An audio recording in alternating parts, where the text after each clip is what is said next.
Hello everybody and welcome to some Rising Storm 2. I'm here today playing in the beta. I think this is the 6th wave and I'm here playing as a machine gunner on the map Hills something or other, I forget the name, on an Australian server as we can hear choppers flying overhead. This is the 6th wave of the beta. We all know this game coming up, most anticipated, certainly for me in terms of 2017 games to look forward to. We all know the success of Rising Storm 1 and the Red Orchestra series, and I had a bit of fun on the... I was in on the 5th wave of the beta, didn't film any, which I don't know why I didn't. It was actually really enjoyable, but we're here playing on the 6th wave, and I'm just here to give a bit of gameplay, and because I feel that this is a game that it's going to be big, it's going to get its community following, but I feel that it needs to be put out there a bit more. The average Joe Blow that doesn't like tripwire. Oh, Jesus H Christ, and I'm using a belt magazine here, so reloading's probably pointless, and I got him in the right in the funyuns. As we can tell, is that a friendly? Yep. I see tunnels, you should destroy it. And we're here just showing off this game really because it deserves to be shown off. It's great, it's fun. It's more realistic than your average shooter. It's like squad-centered gameplay. Anyone that's watched any previous RO knows my love for World War II and the work that they've done on those games to create... Oh, shit! We all saw him. Charlie was up there. Oh, he's not going down. Jesus H. Yeah, we got him. We got him. Killjoy. Wow, that was good. But this game takes place in Vietnam. I'm surprised, you know, that they went this way. I honestly thought that the combination of automatic weapons with the Red Orchestra feel wouldn't really work. But really annoying. You'd be surprised at how it kind of fits in perfectly with the style of the Red Orchestra engine. And you can see we're getting pinned down by some Viet Cong. I'm good. On this trench approaching a big hill. I really like this map. I played this one a bit before. Oh. As we just got absolutely done. And the game centers around squad-focused combat. You're looking more or less not at just killing your enemy, but kind of like an intricate game of chess or checkers where you're trying to put them in a position where you have to, where they're not effective know where for the the AAR and just shoot at it. For example, you have commander roles, squad leaders who are designed to get people in. You're meant to get on flanks. They've added these helicopters which are awesome. Unloading a Huey is just something really cool. Visually, this game is running, I think, on Unreal 3, which is a good engine from most parts, but there are some visual hiccups in this game, I think. For the most part, it looks good. The urban environments look really cool. Sounds, as always, are quite fantastic with most tripwire war-related games. Thought we had ourselves a Vietnamese up there, and I'm playing here assaulting these objectives, and I'll tell you right now, the unforgiving nature of the RO games is certainly not lost in Rising Storm 2 here. When you're running up against automatic weapons, the moment you're spotted, oh, as we can see, like it's up again. It's a friendly. I think we can fold that bipod down while we're moving around here, and from what I've heard, folding it down increases this aim time. You can still sort them out, but obviously you want the full effect. Now, this game is just awesome. I mean, there's some improvements which have been well received. A lot of gore. This game focuses on, for example, if you hear a GI go down, he'll be screaming out for his mother, calling for the squad to come get him, and just little intricacies which really depict the horrors of war, and especially in the Vietnam War, which is a little closer in everyone's mind than, say, World War II. 30 seconds above enemy territory. But not enough games, I feel, explore the Vietnam War. I'm sure we all have played some in the past. For example, Bad Battlefield Vietnam, Bad Company 2 Vietnam, which was an awesome expansion. But as we said, chopper go down here. I feel that the topic's kind of a bit of a, I don't want to say a social faux pas, but certainly it's not a proud war, something that people don't really like to brag about, as we're historically seen as the losers, and to be honest, known as making the wrong decision in going into Vietnam, of which I agree was the wrong decision. However, I feel that this game's an unexplored territory for the most part. It's set for awesome battles, showing off some of the horrors, the gore, the strategy, the fighting combat style at the time in the 60s, early 70s. The technology of the time, as we hear artillery coming in, you can see those airburst rounds hitting just above. But this game also encompasses other weapons that are pretty cool, like white phosphorus, RPGs, which aren't a normal, sort of weapon seen in the Red Orchestra world. Punji traps and other sort of guerrilla-style weapons.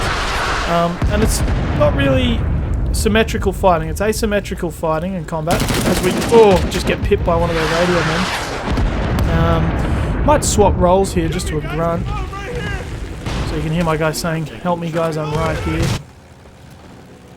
And we got a character customization, a nice feature, as we can see our shirtless squad leader sniper looking pretty badass. I like my guy to just be a standard kind of grunt soldier. I like that look when I'm playing. Because part of why I like Red Orchestra is it's not a game where you're playing as some hero storming and killing as much as you can. You're really living the story of a soldier who fights and dies and is kind of just very average. And not that I mean average in a sense that, I don't know, I'm rambling on here, but I like the idea of being kind of a grunt, just a man that's working in his role here. As we get suppressed, and it doesn't have the body graph showing where I'm wounded, but I can tell he got my leg. I'm not sure where. Oh, it's the AK-47 absolutely chops me down. No fire, gun. At a nice range.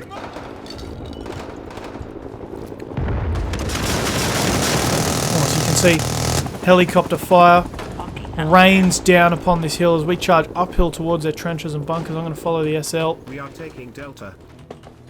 You lead SL. He says to the sniper. Yeah. Oh! Yeah, see, I wouldn't have got that. Actually, Gunzo, you lead, mate. We're not going to risk me going in. SL, stay on my ass. Here we go. Okay, squad leader, can we get some smoke out there? Oh shit! I've been wounded. Doesn't get smoke. Oh! Fix bayonets.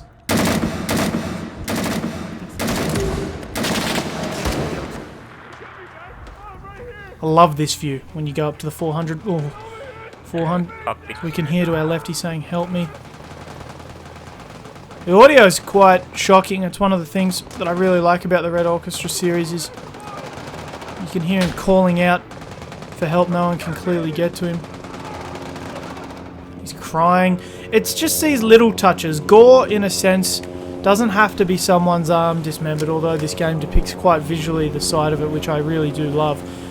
But it's the horrors of war that are untold, that are people screaming for assistance and they just know that they're not going to be tended to, or that they're in the middle of this hill, in the middle of a country they don't know, fighting for reasons they don't fully understand as the draft was employed, and hearing them just scream and ask why am I being... Is that a... Yep, we got him, pipped him right in the head. See, one bullet. Sure, it was a headshot, but this is one of those games that's very unforgiving in terms of you get shot, you're going to know about it. So we continue to push our way up the hill pretty convincingly, to be completely honest. I'm going to turn single fire off as we... Sorry, I'm still learning the controls. Oh, just unfix bayonet. There we go, automatic. We'll refix our bayonet. So he's just lit up the hill. We'll use that as a go. Seeking cover as quickly as possible. Oh! As when you get headshotted, there is no more death cam. You are just dead. Kind of cool feature, to be honest. I think it's a part of the dismemberment. That squad leader's still kicking it. Playing long range with a sniper. Doing quite the job here. 64 player servers as we continue to march up. It's a good feel. Any fan of, say, the Battlefields or historic shooters, this game's right up your alley, and it'll be, I'm assuming, reasonably priced. Red Orchestra 2 and Rising Storm 20 American dollars. So, you know, when this game does come to its full fruition and release, you get a bit of glitching there. Cook the grenade now. Throw. Yeah, this game support these devs. Oh, sorry, Gonzo. Check that I'm not throwing towards a friendly. As we make our way into the trenches, but I hear Vietnamese artillery. We can see on the map they're all on that left side. Getting closer and closer. I'll fix bayonet. Considering we're fighting on here. I see phosphorus, there's napalm, there's helicopters. And aerial vehicles, a new introduction to the series, especially as it's, you know, the Vietnamese don't get a counter to vehicles in terms of their own. They're more fitted with dush positions, RPGs and other elements that give them an advantage as we win the game here. But hope you're liking it. I'm loving this game. I hope all of you sign up for the beta and have a look at picking this game up. Add it to your wish list. We're going to run through another few rounds here, and the channel's going to be pumping a few of these out. But in the meantime, have a good one. Thumbs up, subscribe. We'll catch you next time.